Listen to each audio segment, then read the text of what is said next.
మీ ఎలాంటి వ్యాపార ప్రకటనలకైనా వెంటనే మా ఛానల్ సంప్రదించండి. అందరికి నమస్కారం, నేను శిరీష. ముందుగా అందరికి శ్రీ పరాభవనామ సంవత్సరం ఉగాది శుభాకాంక్షలు. ప్రస్తుతం మనతో పాటు ఉన్నారు సుప్రసిద్ధ జ్యోతిష వాస్తు పండితులు బ్రహ్మశ్రీ డాక్టర్ నాయకంటి మల్లికార్జున శర్మ గారు. గురుగారితో మాట్లాడదాం.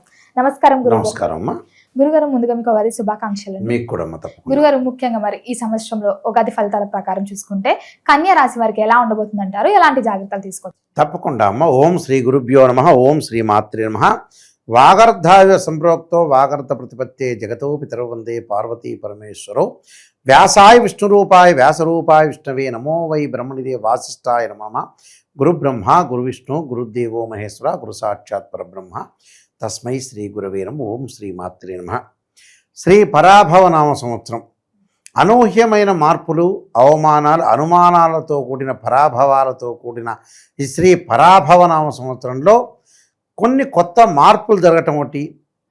అంటే పరాభవంలోనే మనకు అనుభవాన్ని సంపాదించటం, జీవితంలో ముందుకు వెళ్ళటానికి అవకాశం ఉండి తగు ఎక్స్పీరియన్స్ని, అనుభవాన్ని పొందే నామ సంవత్సరమే శ్రీ పరాభవనామ సంవత్సరం. అంటే అసలు ప్రతి వాళ్ళకి పరాభవం జరగాలి. పరాభవంలోంచే వాడి యొక్క కసి ముందుకెళ్తుంటుంది. పరాభవం జరగాలి. దుర్యోధనుడికి కనుక పరాభవం జరిగినట్టుగా ద్వాపర యుగంలో మహాభారతంలో పరాభవం జరిగితేనే మనిషి ముందుకు వెళ్ళిపోతుంటాడు. మా చిన్నప్పుడు మ్యాథ్స్ చేసేటప్పుడు మా మేనమామ గారు చెప్పేవారు, ఆ ప్రాబ్లం అనే ట్రిగ్నామెట్రీలో ఆ ప్రాబ్లం తప్పైనా పర్వాలేదు, తప్పే చేయి అంటాడు, అనుభవం వస్తుందని. అంటే తప్పు చేయాలనే ఉద్దేశం కాదు, తప్పు చేసినా మళ్ళీ రిపీట్ చేయొచ్చు, రిపీట్ చెయ్యి, కంగారు పడుతూ ప్రశాంతంగా చదవండి అని చెప్పడానికి ఆలోచన. అదే చిన్నప్పుడు జ్యోతిష్యంలో లగ్న కుండలు అవన్నీ గీసేటప్పుడు ఎక్కడొక్కడ ఎవరే వాళ్ళు ఎవరైనా మిస్టేక్ చేస్తుంటే కరెక్షన్ చేసేవాడిని. మా నాన్నగారు చెప్తుండేవాళ్ళు. అంటే ఆ ఆస్ట్రాలజీలో మ్యాథమెటిక్స్ డిగ్రీలు, గడియలు, విడియలు లెక్క వేసేటప్పుడు తప్పులు జరిగినా కూడా మళ్ళీ రిపీట్, గ్రహణాన్ని లెక్క వేసేటప్పుడు ఇవన్నీ కూడా తప్పులు జరుగుతున్నా పంచాంగం రచనలో మళ్ళీ తప్పు చేస్తేనే మళ్ళీ రిపీట్గా మళ్ళీ కరెక్ట్గా కరెక్షన్ సరిదిద్దుకోవచ్చని మా ఫాదర్ చెప్పారు. ఆయన కూడా పెద్ద జ్యోతిష్, ఇంటర్నేషనల్ మెంబర్ ఆస్ట్రాలజీలో. ఇప్పుడు లేరు, కాలం చేశారు, నాయకంటి కుమారస్వామి శర్మ గారు, దైవజ్ఞ. అయితే ఇలాంటివి కొన్ని ఉంటాయి. అంటే కొన్ని విషయాలు మనం జాగ్రత్త పడాల్సిన అవసరం అనేది ఖచ్చితంగా ఉంటుంది. ముందుగా కన్యారాశి వాళ్ళకు వచ్చేటప్పటికల్లా ఉత్తరా నక్షత్రం 2, 3, 4 పాదాలు, హస్తా నక్షత్రం 1, 2, 3, 4 పాదాలు. అలానే ఇక్కడ అంటే ఈ పాదాల గల వాళ్ళందరూ కూడా కన్యారాశి జాతకులు అవుతారు. అలానే చిత్తా నక్షత్రం అంటే ఉత్తర హస్త చిత్త, అంటే దీనిలో 3 పాదాలు, దానిలో 4 పాదాలు, చిత్తా నక్షత్రంలో ఉండే 1, 2 పాదాలు కలిపి కన్యారాశి అవుతుంది.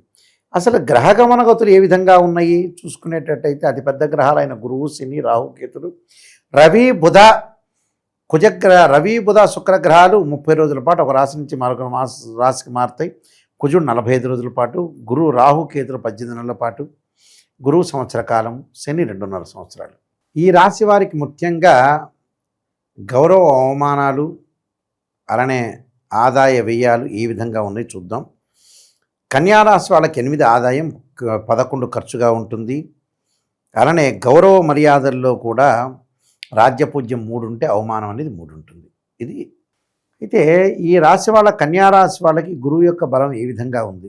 జూన్ 2వ తారీఖు వరకు గురువు మిథున రాశిలోను, జూన్ 2 తర్వాత కర్కాటక రాశిలోను, అక్టోబర్ 31 వరకు, 31వ తారీఖు తర్వాత అక్టోబర్ 31 నుంచి సింహరాశిలో గురువు సంచారం చేయటం అతిచారంతో డిసెంబర్ 18వ తారీఖున మళ్ళీ వక్రగతిలోకి వెళ్ళిపోతాడు గురువు. శని ఏమిటి? జూలై 25వ తారీఖున వక్రగతిలోకి వెళ్ళిపోతాడు. ఎప్పుడొక డిసెంబర్ 10 వరకు వక్రస్థితిలో ఉంటాడు. మీనరాశిలోనే ఉంటాడు, వక్రస్థితిలో ఉంటాడు. అలా రాహుకేతులు డిసెంబర్ 7వ తారీఖున రాహు మకర రాశిలోను, 7వ తారీఖున కేతు కర్కాటక రాశిలో సంచారం చేస్తాడు. ఇది గ్రహస్థితి. ఈ గ్రహస్థితిలో ఏ విధంగా ఉండబోతుంది మనం చూసుకునేటట్టయితే కన్యారాశి వాళ్ళకి ప్రధానంగా జూన్ 2వ తారీఖు నుంచి చాలా బాగుంది. అంటే ఏకాదశ స్థానంలో, లాభస్థానంలో గురువు ఉండటం వల్ల అక్టోబర్ 2 నుంచి జూన్ 2 దగ్గర నుంచి అక్టోబర్ 31 వరకు చాలా బాగుంటుంది. అంటే వాళ్ళ పనులన్నీ కూడా అప్పుడు కంప్లీట్ చేసుకోవాలి. అంటే ఇళ్ళు నిర్మాణం చేసుకోవటం కానీ, ఆర్థిక పరంగా ఆదాయ విషయంలో కానీ, ఉద్యోగులకు నిరుద్యోగులకు మంచి ఉద్యోగ అవకాశాలు, నూతన పెట్టుబడులు, నూతన వ్యాపారాలు, వృత్తి ఉద్యోగ రంగాల్లో జూన్ 2 నుంచి అక్టోబర్ 31 వరకు అన్ని పనులు చేసుకోవాలి. పిల్లల యొక్క పెళ్ళిళ్ళు కానీ, ఇళ్ళు కొనుగోలు చేయటం కానీ, వాహన ప్రాప్తి కానీ కలిగే అవకాశాలు ఎక్కువగా ఉంటాయి. స్త్రీలకు ఉన్నతమైన మంచి కుటుంబం నుంచి, సుసంపన్నమైన కుటుంబం నుంచి అబ్బాయి కానీ అమ్మాయి కానీ లభించే అవకాశాలు ఉండటం ఒకటి. బంధుమిత్రులతో విరోధ భావాలు లేకుండా బాగుంటారు, సఖ్యతగా ఉంటారు. కానీ అక్టోబర్ 31 నుంచి సఖ్యత లేకుండా ఉంటారు. అంటే మాట పట్టింపులకు ఎక్కువగా ప్రయారిటీ ఇస్తారు. అలానే రాహు వల్ల కొంత విదేశాలకు వెళ్ళే అవకాశాలు ఎక్కువగా ఉంటాయి. ఎప్పుడు విదేశాలకు వెళ్తారు అనేది కూడా ఒక పాయింటేగా. ఇప్పుడంటే డిసెంబర్ 6 లోపల విదేశాలకు వెళ్ళే అవకాశాలు ఎక్కువ ఉంటాయి. 7 తర్వాత స్థానచలనం జరుగుతుంది వీళ్ళకి. డిసెంబర్ 7వ తారీఖు తర్వాత వాళ్ళ స్థానచలనం కలిగే అవకాశాలు ఎక్కువ ఉంటాయి.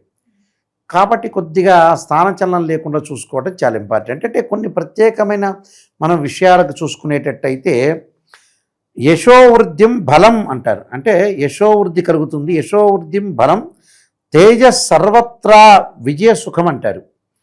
అంటే శత్రునాశనో మంత్రసిద్ధిర్ ఏకాదశోకతే గురువు అంటారు. అంటే మనం గురువు లాభస్థానంలో ఉంటాం, సుఫలితాలు కలిగే అవకాశాలు ఉంటాయి. శని వల్ల వృత్తి ఉద్యోగాల యందు ఇబ్బందులు, అనారోగ్యము, ధననాశనం కలిగే అవకాశాలు కలగకుండా చూసుకోవాలి. గురువు లాభస్థానంలో ఉన్నంత కాలము కూడా జూన్ దగ్గర నుంచి అక్టోబర్ వరకు కూడా సుఫలితాలు జరుగుతాయి. అక్టోబర్ నుంచి డిసెంబర్ వరకు కూడా చాలా చికాకులు, కుటుంబ కలహాలు, అనారోగ్య విషయము, మాట్లాడిన విషయాలు చాలా విరోధ భావాలను కలిగించే అవకాశాలు. అంటే అంటే తండ్రి యొక్క ఆరోగ్య విషయంలో జాగ్రత్త ఉండాలి. అంటే పితృ శౌచాది అంటారు. అంటే శౌచాది అంటే ఏంటో చికాకులు కలగటం, అంటే ఆయనకు ఆరోగ్యపరంగా ఇబ్బందులు, గురుబలం వల్ల శుభ కార్యక్రమాలు, అలానే రాహుకేతువుల కూడా కొంత పాప ఫలితాలు ఇచ్చే అవకాశాలు ఉండటం. ఈ రాశి వారికి సంవత్సరం అంతా కూడా వృత్తి ఉద్యోగాల యందు అభివృద్ధి సాధించే అవకాశాలు, సంఘంలో గౌరవం పెరగటము, స్థిరాస్తి లాభవృద్ధి, మానసికంగా ఉల్లాసము, శని వల్ల ధనము అప్పుడప్పుడు శని వల్ల కొంత ఇబ్బందులు కలగటం ఒకటి, వివాహం కాని వారికి వివాహ సూచనలు కలగటం, విదేశాలకు వెళ్ళే అవకాశాలు, ఉద్యోగులకి పై ఉద్యోగులకు తోటి సఖ్యత అనేది బాగా పెరగటం ఒకటి, కోరుకున్న స్థలానికి బదిలీ కావటం, ట్రాన్స్ఫర్ కావటం ఒకటి, అలానే ప్రమోషన్లు లభించటం ఉండటం ఒకటి. శని ప్రభావం వల్ల అతిగా నమ్మిన వారి వల్ల కూడా కొన్ని ఇబ్బందులు కలిగే అవకాశాలు ఎక్కువ ఉంటాయి. ప్రమోషన్లు లభించే అవకాశాలు, అలానే వ్యాపారస్తులకి మంచి లాభాలు కలగటం ఒకటి. సంవత్సరం మధ్యలో కొన్ని ఇబ్బందులు ఉంటాయి. అక్టోబర్ 31 నుంచి డిసెంబర్ వరకు కొద్ది ఇబ్బందులు కలుగుతాయి. మిగతా అంతా కూడా టోటల్గా అనుకూలంగా ఉంటుంది. అక్టోబర్ నుంచి డిసెంబర్ వరకు వ్యాపారం అనేది మందకొడిగా ఉండటం ఒకటి. కార్పొరేట్ సంస్థలు ఏవైతే ఉంటాయో వాటికి అక్టోబర్ వరకు అనుకూలంగా ఉండటం, రాజకీయ నాయకులకు అనుకూలంగా ఉండటం ఒకటి. పార్టీలు మారే అవకాశాలు, వ్యవసాయం చేస్తున్న వ్యక్తులందరికీ కూడా అన్ని పంటలు అనుకూలంగా ఉండటం, మంచి దిగుబడులు వచ్చే అవకాశాలు ఉండటం, ఊహించని లాభాలు, స్త్రీల వల్ల అవమానాలు, దీర్ఘకాలిక వ్యాధుల వారికి కూడా కొంత జాగ్రత్తగా ఉండాలి.